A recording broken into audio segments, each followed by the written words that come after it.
महत्वपूर्ण होती है कि वो आर्थिक अड़चन होती है तरफ से एक बड़ा वर्ग जो आर्थिक रूप से मजबूत है वो वर्ग भी इस बड़े एक सामाजिक उत्थान के इस कार्यक्रम में आर्थिक सहयोग नहीं कर पाता और सबसे बड़ी एक दिक्कत होती है। इस शादी समारोह सिर्फ ये नहीं है, तो एक सामाजिक आंदोलन है और इस आंदोलन में महिलाओं का उसमें बढ़ चढ़ कर हिस्सा रहे और आने वाले समय में जब ये कार्यक्रम हम फिर से हर साल लेने वाले हैं तो आगे आने वाले आगामी समय में महिलाएं इसमें बढ़ चढ़ कर हिस्सा। एक सामाजिक कार्यक्रम है, समाज के निचले तबके को जो आर्थिक रूप से, सामाजिक, धार्मिक रूप से, राजनीतिक रूप से नीचे दबा कुचला है, उस समाज को ऊपर लाने का एक माध्यम है। क्योंकि मैं आपको एक बात थोड़ी सी बताना, 2-3 कामों के लिए कोई भी व्यक्ति कर्जा लेता है, एक बड़ी बीमारी होने पर, मकान बनाने के लिए और शादी के लिए। तो हम लोग चाहते हैं कि शादी के लिए जो कर्जा वो लेते हैं तो कम से कम उसमें हम मदद करें, वो कर्जा ना ले, कर्जा मुक्त हो जाए। तो समाज को कर्जा मुक्त करने की एक प्रक्रिया में समाज के सक्षम, आर्थिक जो सक्षम लोग हैं उन लोगों ने इसमें बढ़ चढ़ कर हिस्सा अगर लेना चाहिए और अगर लेते हैं तो इस कार्यक्रम को हम बड़े पैमाने पर करेंगे,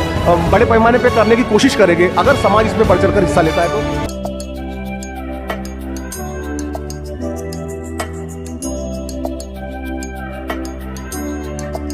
देख रहे ये भी इंडिया आवाज़ बुद्ध सामूहिक सोहरा गोंदिया जिला में आयोजित किया गया था। आयोजकता, सभी आयोजकता हमारे साथ में बने हुए हैं, तो जानते इनसे पूछते कुछ सवाल। हमारे साथ में आयोजकता बने हुए हैं, आयोजकता सर से हम कुछ प्रश्न पूछते हैं। सर, सबसे पहले अपना नाम बताइए और समिति का नाम बताइए। मैं अमित कुमार देवाजी भालेराव, विश्व भूषण भारत रत्न परम पूज्य डॉक्टर बाबा साहब आम्बेडकर सार्वजनिक जयंती उत्सव समिति गोंदिया का अध्यक्ष हूँ। सर, ये जो आपने आयोजन किए हो इसकी तैयारी आपने कब से किए थे? इसकी तैयारी तो वैसे देखा जाए तो हम पिछले 6 महीने से कर रहे हैं और 6 महीने के इस मेहनत का स्वरूप आप देख लीजिए कि इतना भव्य कार्यक्रम और सक्सेसफुल कार्यक्रम यहाँ पर हुआ है। सर, ये कार्यक्रम आयोजित करने में आपको क्या क्या अड़चन आती है, क्या क्या दिक्कत आती है? इस कार्यक्रम को अड़चन तो सबसे पहली महत्वपूर्ण होती है कि वो आर्थिक अड़चन होती है। समाज की तरफ से एक बड़ा वर्ग जो आर्थिक रूप से मजबूत है वो वर्ग भी इस बड़े एक सामाजिक उत्थान के इस कार्यक्रम में आर्थिक सहयोग नहीं कर पाता और सबसे बड़ी एक दिक्कत होती है। दूसरी दिक्कत होती है मैन पावर की। संगठन एक होता है मगर संगठन भी सारे के सारे काम एक साथ नहीं कर पाता, तो समाज के भी कुछ जो सामाजिक कार्यकर्ता है उन्होंने भी इसमें बढ़ चढ़ कर सहभाग लेना चाहिए, वो एक सेकेंडरी दिक्कत होती है। सर, पूरे देश में आज महिला सशक्त दिवस मनाया जाता है, जागरूक महिला, और ये भी है आज शिव जयंती भी है। आपने क्या सोच के आज की डेट डिसाइड की थी कि आज ही के डेट में आपको ये कार्यक्रम आयोजित करना था? हाँ, हमारा उद्देश्य भी यही था कि महिला दिवस है, अंतर्राष्ट्रीय महिला दिवस है और इस माध्यम से महिलाएं भी इस कार्यक्रम से जुड़े।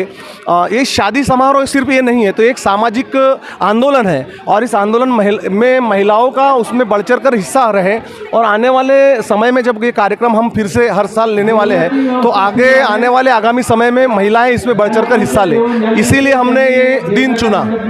तो जो नवयुवक दाम्पत्य रहता है उनका चयन आप किस तरीके से करते हो? हम लोग तो हर प्रकार की उसके ऊपर में छन्नी लगती है। हमारे समिति की एक उप समिति बनती है और उप समिति के द्वारा 18 कंडीशंस हमने रखी है, शर्तें रखी है, नियम रखे हैं। उन नियम और शर्तों के अधीन अगर वो दाम्पत्य बैठते हैं, जैसे कि उन्होंने इसके पूर्व कभी शादी की नहीं है, वो बिल्कुल नववर वधू है, माँ बाप की सहमति से उनकी शादी जुड़ी है, तो ऐसे ही लोगों को हम इसमें रजिस्ट्रेशन करने की अनुमति देते हैं और उसके बाद हम बाकायदा वकीलों के माध्यम से नोटरी करवा करके ही सारे शपथ पत्र पर स्वाक्षरी लेकर के ही सहमति पत्र पर लिखा करके ही हम उनका रजिस्ट्रेशन करते हैं। सर, ये एक ही जिले के होते हैं क्या अलग अलग जिले से भी होते हैं? तो फिलहाल में हम पिछले साल से हम लोग गोंदिया तहसील के ही लोगों को प्राधान्य दे रहे हैं, क्योंकि समिति इतना बड़े स्तर पर हम जा नहीं सकते, क्योंकि पैसा भी बड़ा लगेगा। अगर बड़ा कार्यक्रम करना है उसको जिले लेवल पे लेके जाना है। कोशिश हमारी है कि गोंदिया तालुका में ही अगर जो गरीबी रेखा के नीचे जो लोग रहते हैं उनकी हम कैसे मदद कर सके, तो ये पहला हमारा एक स्टेप है, पहली स्टेज है। अगर समाज और सामाजिक कार्यकर्ता अगर बड़े पैमाने पर इसमें आर्थिक मदद करते हैं तो हम कोशिश करेंगे कि इसको जिले लेवल पर लेकर के जाए।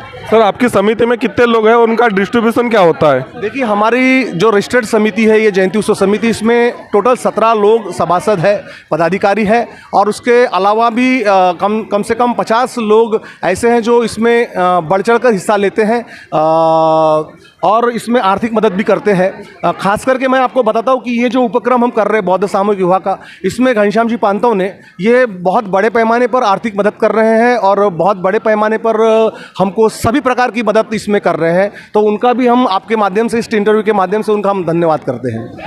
सर, दाम्पत्य जीवन जो है उनको आगे चलने के लिए आप कुछ अपने तरफ से, मतलब समिति की तरफ से कुछ दहेज वगैरह तो प्रथा है तो नहीं, लेकिन उनकी जीवन में आने वाली जो चीज़ें उपलब्ध होना चाहिए वो भी आप उनको प्रदान करते हो?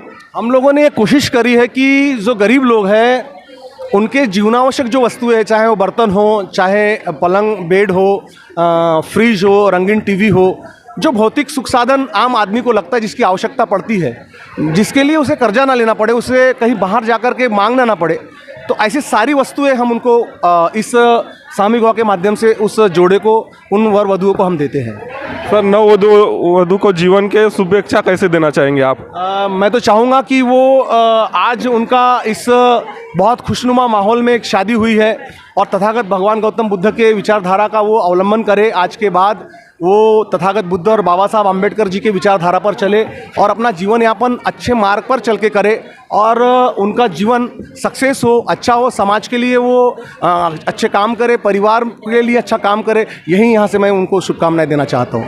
सर, बहुत बहुत धन्यवाद आपका। जय भीम, नमो बुद्धाय। सर, और आप अगर अगले नेक्स्ट साल अगर आप ये आयोजन करते हो तो सर क्या प्रक्रिया रहेगी आपकी? इससे बड़ा कार्यक्रम होने की शक्यता है, आपको ऐसा लगता है? समाज आपको डिस्ट्रीब्यूशन करेगा उतना? समाज से क्या मांग है सर आपकी? सॉरी, समाज से तो हमारी यही मांग है कि इस कार्यक्रम में, यह कार्यक्रम एक सामाजिक कार्यक्रम है, समाज के निचले तबके को जो आर्थिक रूप से, सामाजिक, धार्मिक रूप से, राजनीतिक रूप से नीचे दबा कुचला है, उस समाज को ऊपर लाने का एक माध्यम है। क्योंकि मैं आपको एक बात थोड़ी सी बताना चाहता हूँ कि 2-3 कामों के लिए कोई भी व्यक्ति कर्जा लेता है, एक बड़ी बीमारी होने पर, मकान बनाने के लिए और शादी के लिए।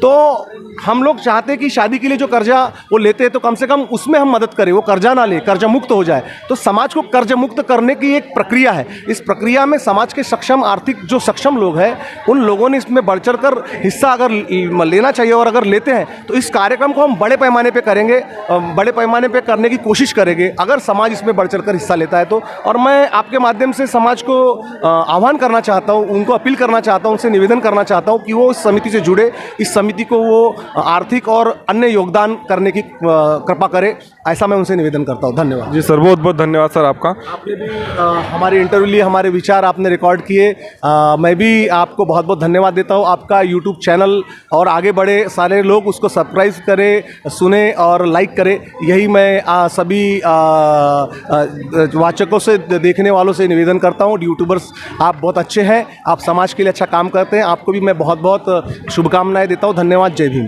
जय भीम सर, बहुत बहुत धन्यवाद आपका।